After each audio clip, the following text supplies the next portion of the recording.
Nakahanap ka na ba ng lalaking susubok sa pagmamahal ng aking unika iha? Tanong ni Don Pasiano sa inutusang tauhan nito. Opo sir. Sa tingin ko, pasok siya sa kalidad na hinahanap ni Madam. Sagot ng tauhan. Si Don Pasiano ay isang bilyonaryong matanda na. Ang tanging gusto lang ay maikasal ang nag-iisang anak niya na babae sa tamang lalaki bago siya pumanaw. Ngunit sa lahat ng lalaking sumubok sa ugali ng kanyang anak ay walang tumagal. Ang ilan din sa kanila ay pera lang ang habol sa kanyang anak. Walang mahalaga sa buhay ni Don Pasiano kundi ang maayos na kalagayan ng anak bago niya ito iwan. Kahit pa kapalit ito ay maubos ang kayamanan niya. Sa nakalipas sa mga araw at buwan ay nakilala ng inutusan niyang tauhan na si Leo ang binatang kargador sa palengke. Si Dennis, isang binatang puno ng pangarap sa buhay. Gwapo, makisig, matangkad, chinito, magalang at mabait. Bakit?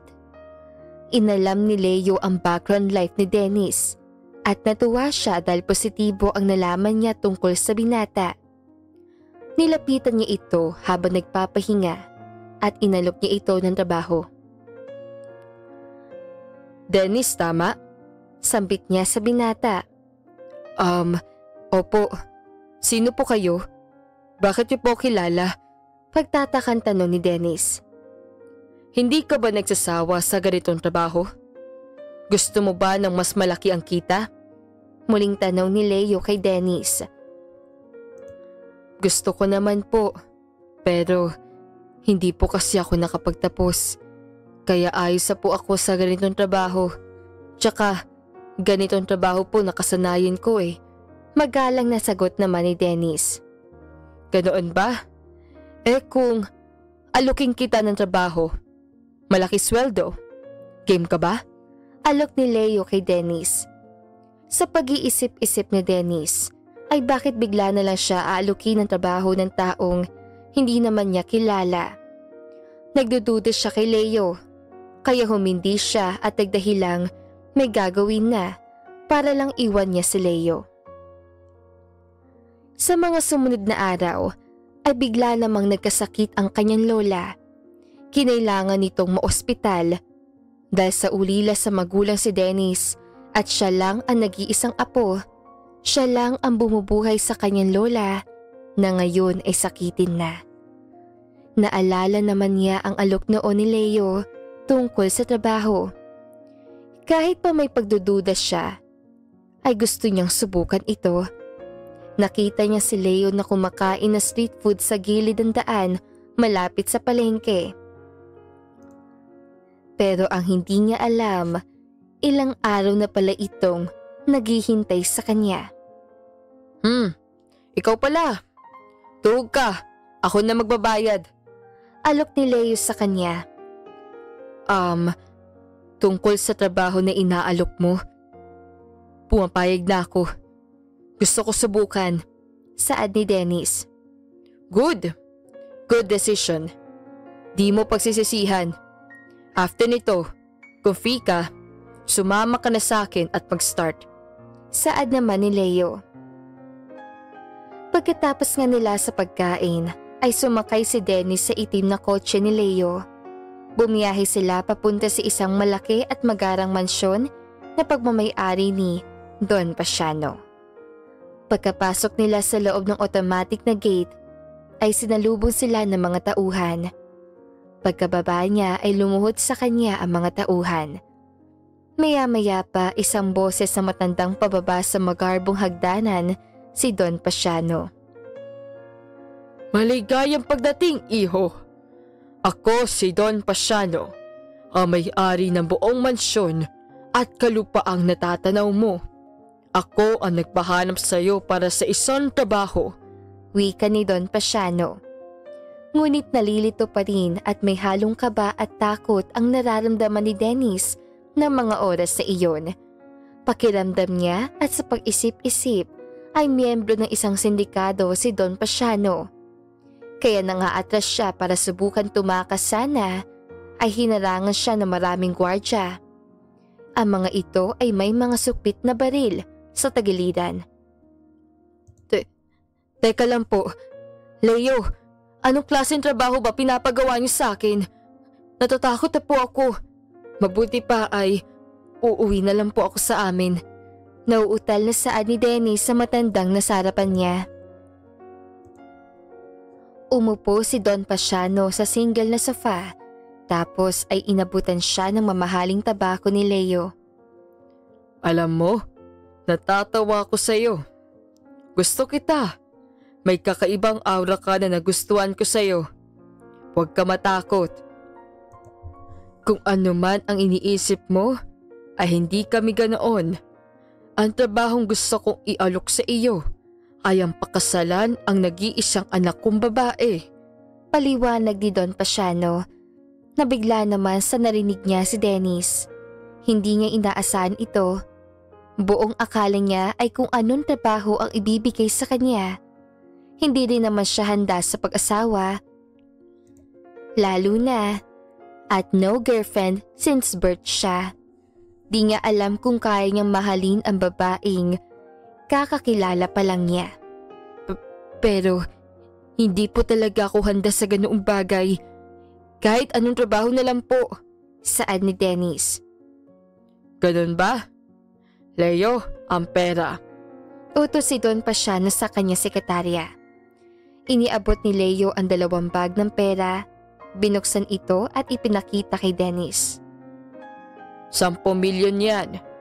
Kung di pa sapat ay kahit kalahati ng kayamanan ko ay handa ko ibigay sa iyo. Ano sa tingin mo? Wika ni Don Pasiano. Nalaki ang mga mata ni Dennis. Sa unang pagkakataon ay nakakita siya ng ganoong karaming pera. Sa pag-isip-isip niya ay marami ang mabibili. Matutupad na rin nito ang pangarap niya at maipapagamot na din ang pera ang lola niya. Ngunit muli siyang napailing at nagsabi, hindi po mahalaga sa akin ang ganitong kalaking pera o kayamanan. Ako po yung tipo ng taong pinaghihirapan ang gustong maabot sa buhay. Pasensya na po, pero kung ang tingin niyo po sa akin ay mukhang pera, hindi po ako ganoon. Determinadong sagot ni Dennis. Natuwa naman si Don Pasiano sa mga narinig niya mula kay Dennis. Maya-maya ay bumaba na ang nag-iisa niyang anak na babae na si Sofia. Daddy? Who is he? May bisita ka ata? Tanong ni Sofia habang ito ay dahan-dahang bumababa sa hagdan. Nakatakip ng belo ang buong mukha nito. Lumapit ang mayodonma at inalalayan si Sophie pababa. Siya ang aking unika iha. Come here, darling. Umupo ka sa tabi ni Daddy. Ani ni Don Pasiano. Bakit po siya may takip sa muka? Nagtatakang tanong ni Dennis. Tinanggal ni Sofia ang kanyang belo at namukhaan naman ni Dennis ang dalagang kaharap niya. Doon kasi sa palengke ay may nabangga siyang isang dalaga. Nakasalamin ito sa mata. Nakasuot ng mamahaling kasuotan. Nanghingi siya ng paumanhin sa dalaga na bunggo niya. Ngunit sinungitan siya nito at ipinahiya sa marami. Kamukhang kamukha ito ni Sofia. Ngunit nalilito siya dahil malayo at ang babaeng na bunggo naman niya ay hindi. Hayaan mo muna makilala ang aking unika iha. Kung hindi mo naman magugustuhan, ay hindi kita pipigilang umalis. Pakiusap. Ani ni Don Pasiano kay Dennis. Hindi po ako sigurado pero sige po. Sagot naman ni Dennis. Another man? Again? Daddy, how many times na dapat ipaalala ko sa iyo? Ayoko mag-asawa. Mas gusto kitang alagaan. Ikaw ang lalaking gusto kong makasama lagi, Daddy. Reklamo naman ni Sofia. Pero iha, tumatanda na ako. At isa pa, babae ka. Sino ang poprotekta sa iyo? Isa pa, Hindi ko masisiguro na magiging okay ka kapag iniwan na kita. Hayaan mo muna akong kumilos. Pagbigyan mo naman ng daddy mo. Para din naman ito sa ikabubuti mo. Paliwanag naman ni Don Pasiano sa kanyang unika iha. Wala naman nang nagawa pa si Sofia kundi ang sundin ang gusto ng kanyang daddy. Kulot ang buhok ni Sofia. Puno ng tagyawat ang buong muka. May sira ang ngipin at maitim. Ngunit lahat ng ito ay palabas lang ni Sofia at Don Pasiano para subukan si Dennis sa pagiging tapat nito at kung totoo ba ang pagmamahal nito nang di nakakondisyon sa pera. Sa mga lumipas na araw ng pananatili ni Dennis sa mansyon, ginawa ni Sofia ang lahat ng alam niyang pagmamaldita na lagi niyang ginagawa sa mga lalaki ipinapakilala sa kanya ng kanyang daddy. Nandyan palagi niyang inuutusan si Dennis sa mga gusto nito. Paglalaruan si Dennis at susungitan pa niya ito. Gusto kong lumabas at makaramdam ng hangin. Samahan mo ako? Yung payong dalhin mo. Bilis! Ang bagal! Pagmamaldita na utos si Sofia kay Dennis. Kahit naiinis si Dennis kay Sofia sa araw-araw na kasama niya ito at pagmamaldita nito, ay pinili niyang manatili dahil kailangan niyang maoperahan ang kanyang lola.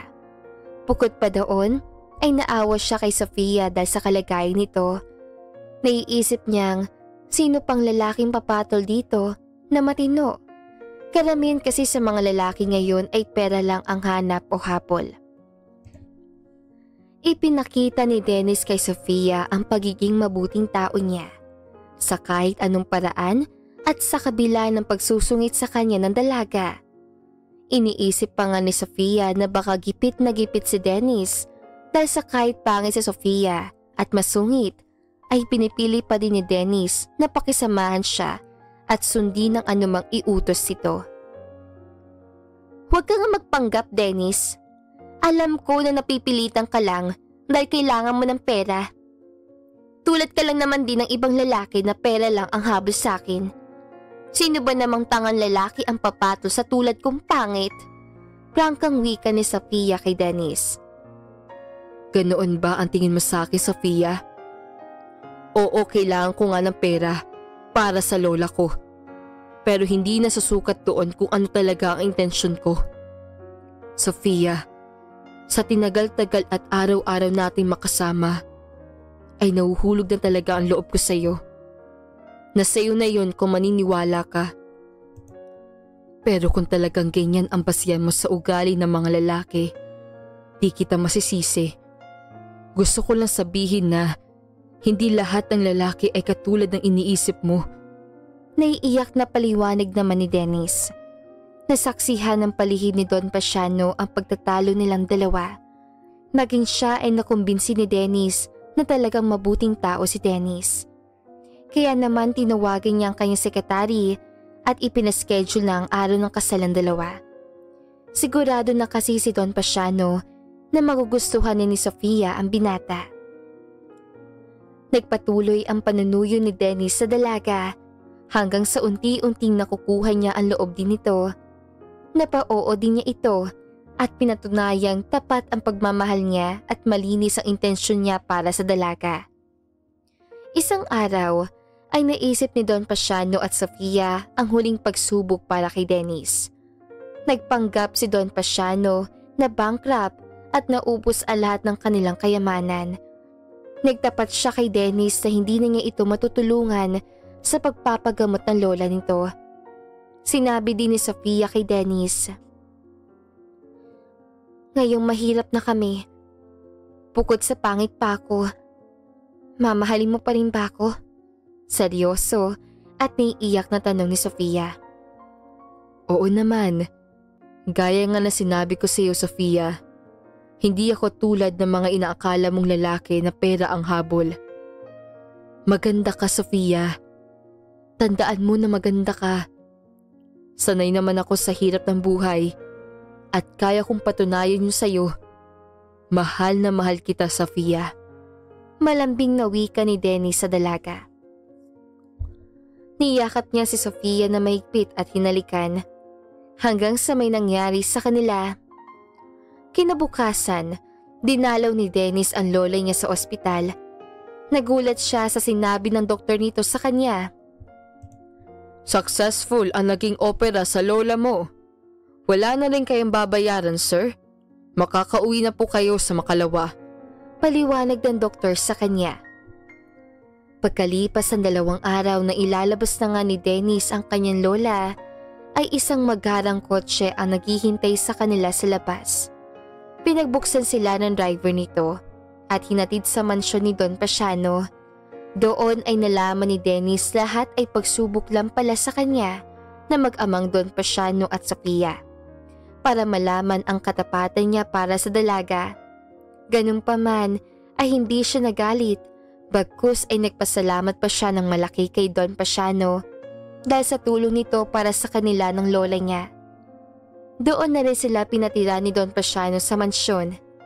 At ng araw ng kasal nila ni Sofia, isang malaking sorpresa ang nakahanda para sa kanya.